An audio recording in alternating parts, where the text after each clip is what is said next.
이거 사회자는 왕이셔서 이거 참. 맞습니다. 그 대통령 뭐 업적을 말씀하라는 건 너무 우습죠. 이거 우리가 그런 거 뭐 진짜 너무 많이 알고 있잖아요. 근데 그걸 다시 또 읊으라 그러시니 그래도 또 하나씩 한번 짚어보겠습니다. 우선 사실 가장 중요한 것 중에 하나가 국가의 미래를 결정하는데 대단히 중요한 것 중에 하나가 공무원 연금 개혁이었어요. 사실은 이 문제가 대단히 어려운 문제예요. 왜냐하면 밥그릇을 내놓으라 그러면은 저 공무원들 다 적이 돼요. 근데 그 전 정권들 못했어요. 근데 그거 다 돈 벌어서 다 공무원들 다 먹여 살려주는 것뿐만 아니라 정부 재정에서 그쪽에 다 지원해 주는 게 어마어마한 금액이었어요. 근데 박근혜 대통령이 그거 이루셨잖아요. 그거 사실 어려운 일이었거든요. 그리고 뭐 여러 가지가 있겠습니다만은 아니 노조 그 법의 노조 만드신 거 잘 아시잖아요. 그거 민노총이 아무리 적어 해도 법의 노조 만들었잖아요. 박근혜 대통령님 누가 해요?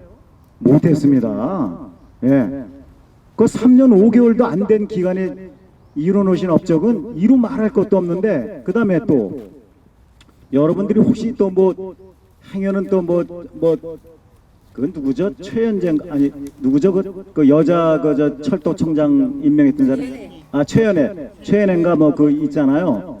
최연애가 잘해서 했는 줄 알고 있는데 사실은 철도청 개혁 문제도 사실은 그 SRT를 분리를 시켰던 거거든요. KTX에서. 그래서 그것은 무엇이냐면 사실 자본주의의 어떤 작동 원리를 우리나라의 철도청이라는 어떤 독점하는 그 저거를 따로 하나 만들어서 자본주의 원리를 작동하게 만드신 거예요. 그것도 어마어마한 일이셨습니다. 근데 이거를 뭐 최연애가 한 줄 알고 또 뭐 알고 계시는데 사실은 그 지원을 행정력을 동원해서 다 할 수 있도록 다 포석하시고 그걸 밀어주신 게 박근혜 대통령이잖아요. 이런 거를 대부분 어떤 사람들이 뭐 최연애가 뭐 잘했더라서 뭐 국회의원 되고 어쨌다고 얘기할 때 물론 그 사람도 이제 이런 얘기하면 황교안이 잘했다고 하는 거 똑같은 얘기. 황교안이 법무부 장관 할 땐 잘했어요. 법무부 장관. 박근혜 대통령이라는 카리스마가 있는 대단히 훌륭한 보스가 있으니까 그 밑에서 하는 것은 그야말로 자기 직분만 열심히 하면 돼요. 그 정도는 황교안이도 할 수 있는 거예요. 그런데 박근혜 대통령님이 여자시지만 그 많은 더러운 놈의 새끼들, 잡놈의 새끼들 천짓거린 이 정치판에서 그런 일을 했다는 걸 여러분 생각해 보시면은 이분은 박정희 대통령 딸 진짜 맞다. 그분을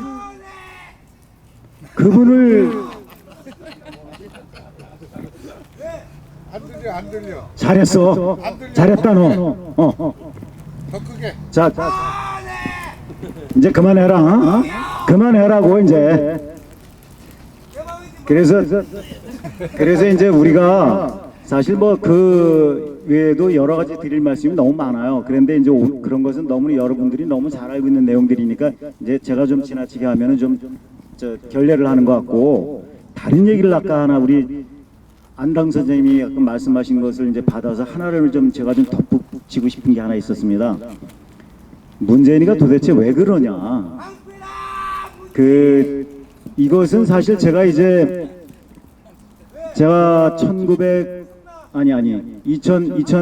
2016년 말에 제가 컬럼을 하나 쓴 게 있는데, 그때 주사빨 마적대는 필연적이다 이렇게 글로 제가 제목으로 글을 하나 쓴 게 있어요. 그게 뭐냐면 사실은 박근혜 대통령님을 그만두게 한 것도 주사빨 마적대의 어떤 공작인데, 그 공작은 북한에서 이미 2016년 6월 달부터 난수방송이 엄청나게 일어나기 시작했어요. 난수방송은 아까 우리 안당 선생님 말씀하셨지만 슬리핑 에이전트를 깨우는 지령이에요. 지령. 남한에 은둔해 있고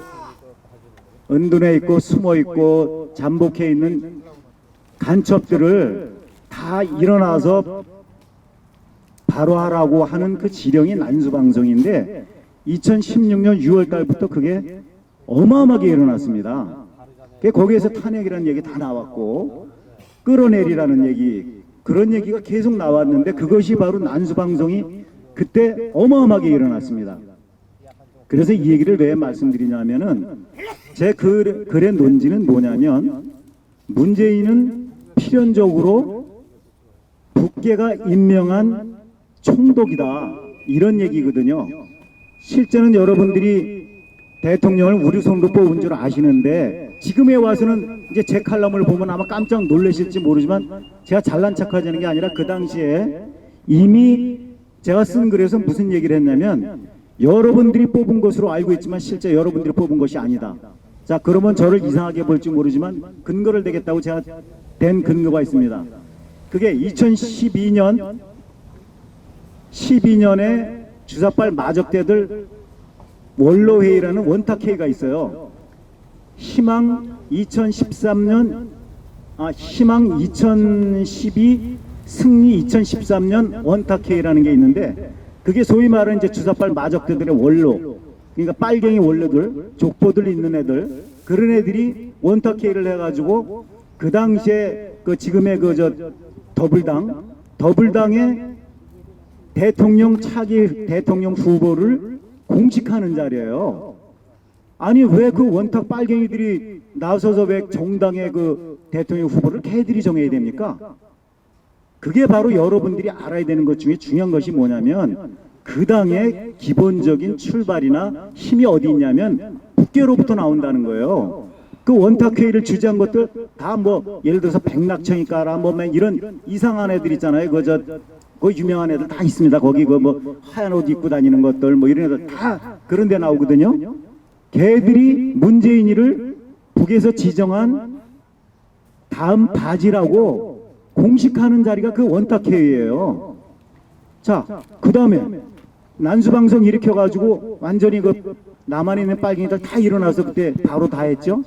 지금에 알고 보니까 또 중공하고 뭐 그런 데서 다 해가지고 우리 선거가 그것이 따지고 보면 우리가 주권 행사를 했다고 알고 있지만은 실제적으로는 다 이미 가로채기 했다는 것이 이미 요즘에 다 선거 부정으로 드러나고 있잖아요.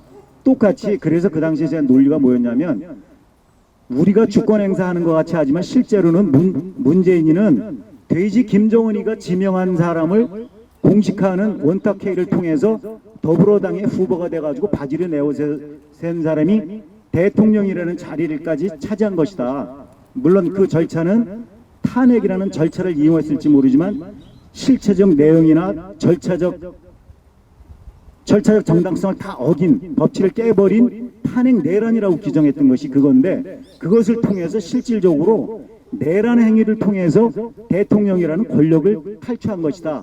그런 글을 쓴 적이 있었어요. 그래서 아까 이제 그 얘기가 왜 떠올랐냐면 우리 안당 선생님이 말씀하시는 게 에이전트 얘기하고 나오시는데 문재인이가 북에서 그랬다는 거 다 옳으신 말씀인데 따지고 보면은 같은 맥락입니다. 그 실제로 우리 국민이 뽑는 게 아니라 북계 돼지 정원이가 지령한 놈을 꽂아놓은 거에 총독으로 앉아있는 거나 마찬가지입니다 지금. 그러니까 그래서 우리가 지금 나라를 뺏긴 거라는 거죠.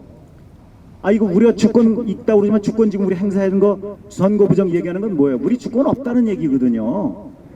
아 말 그대로 우리 집회 및 시위에 관한 법률에 의하면은 우리 집회 신고하고 우리가 광화문에 우리가 집회를 못 합니까? 아무리 저거 해도 행정명령이 법률 위에 있습니까? 아니 박원순이가 아니 뭐 코로나 때문에 이거 집회하고 안 난다? 개뿔 이거 다 법 위반이거든요.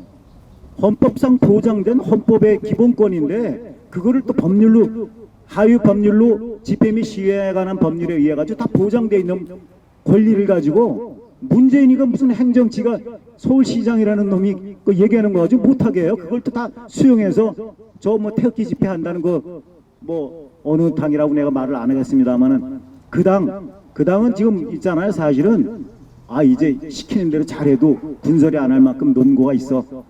이제 집회하지 마. 그 조팔계를 내가 이러고 있는 거예요. 따지고 보면 조팔계가 사실 집회하고 그러는 거 허용된 범위 안에서만 집회하게 하고 관리하도록 하는 데까지만 걔는 하는 거예요. 종중의 개이기 때문에 그래요. 그 사람이 왜 종중의 개이냐는 다시 설명을 안 드려도 되겠지만 간략하게 말씀드리면 걔는 중공에서 돈을 벌면서 중요한 역할을 해서 돈을 조창걸이라는 한샘의 회장을 돈 벌게 한 게 사실이거든요. 그렇지만 필연적으로 어떤 일을 그 사람이 할 수밖에 없느냐? 돈 벌어가지고 외국에 돈을 못 가져 나갑니다. 중공에서는. 그런데 조창걸이 한국에 나와서 지금 여시대를 만들도록 하는 그 자금을 가져 나오게 해준 것은 뭐냐? 그 핵심에 조은진이가 있는 거죠. 조은진이 아다시피 황병태 보좌관으로서 그 주중 대사를 한 황병태로부터 중국의 인맥을 다 이어받았기 때문에 거기에 공산당 간부들을 많이 하는 건 사실이죠. 그러니까 거기서 돈 벌게 하는데 역할한 것도 맞고요. 자기가 고백했듯이 돈 벌게 한 거 맞아요. 그런데 그런 인맥을 가지고 있기 때문에 어떤 역할을 하느냐? 그 돈을 가져 나오게 해요. 돈을 가져 나오고 하는 거 중공업 같은 경우는 외국에 침탈하는 매수 작업 같은 거 많이 할 때 어떻게 하느냐? 자기네 돈 쓰는 경우도 있지만 어려운 경우나 쓰지 지네가 이용해서 쓸 경우에는 자기네 나라 기업에 들어와서 돈 번 기업들 돈 얼마 정도 가져 나가게 해가지고 거기에 상당 부분을 그 나라의 어떤 재단이나 뭐를 만들어서 지네가 원하는 방침이나 지네 1대1로 정책을 홍보하거나 중공의 어떤 그 이롭게 하는 거에 쓰게 하는 자금으로 쓰게 합니다.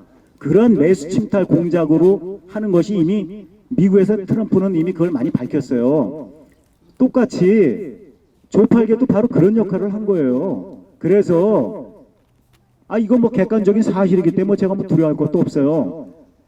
전 글도 다 썼고 그런 역할을 했기 때문에 걔는 친중의 개가 아니라 종중의 개가 될 수밖에 없어요. 걔가 야 너 그만해 그럼 그만하는 거지. 무슨 조은진이가 지금 여기서 내 이름을 또 특정히 이름 말했네. 조팔계가 괜찮아요. 그것도 뭐 객관적인 사실이기 때문에 걱정할 필요는 없는데 어쨌든 그 사람은 태극기 세력을 적당히 관리하고 임계점에 이르지 않도록 하고 실질적인 투쟁을 못하게 하는 역할만 하는 거예요. 그래서 이것을 알아야 되는데 그쪽 당에 있는 당원들은 좋게만 그 사람을 알고 그 사람에 대한 어떤 객관적인 진실을 파헤치는데 눈을 감고 있어요. 그러다 보니까 그 사람의 정체를 정확히 모르기 때문에 그렇게 광신도가 되고 그러는 것인데 그런 건 이제 우리가 앞으로 자꾸 알려주고 해서 깨우치게 해야 될 필요가 있는데 그런 역할을 했기 때문에 조팔계는 어쨌든 박근혜 대통령의 결정적인 순간에는 다 등에 또 한 번 칼을 꽂는 반역자가 되고 말 수밖에 없는 운명을 가지고 있는 겁니다.